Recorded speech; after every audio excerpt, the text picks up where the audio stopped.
Povão do meu Brasil, hoje nós vamos ensinar como pôr essas delicadas máquinas de tortura nos seus pés, também conhecidas como sapatilhas de ponta. Primeiro, se sente em algum banco ou, preferencialmente, no chão, tá? Aí você, como a minha sapatilha tá surrada, você desenrola o fiozinho dela, tá? Desenrola assim, ó, esse taco que foi assim. Lindo, né? Lindo. Aí você tira a ponteira, primeiro eu tiro a ponteira, mas tem gente que é vernal e põe já com a ponteira. Para de filmar minha ponteira! Ela tá suja, tá, gente? Eu não passo talco que nem a Gabi. Gabi, manda um oi pra câmera, Gabi! Ô, Gabi! É bom, deve ser Gabi. Agora vem aqui filmar eu pondo a ponteira no meu pé. Gabi tirou a parede da Gabi, da gatinha. Aqui, você vai pegar a ponteira e põe assim, mas tem gente que põe assim, ó.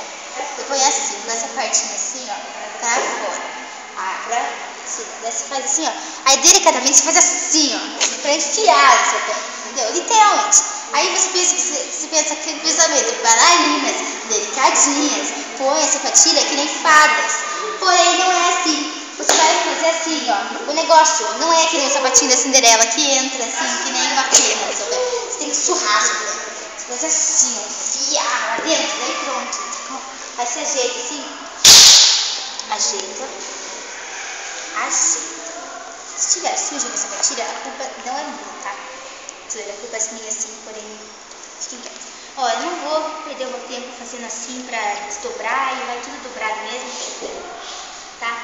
Só não façam isso quando vocês forem dançar no meio do povo. Então vou pensar que botaram essa sapatilha no barro, amassaram ela, jogaram ela pra cachorros famintos, aí saiu isso.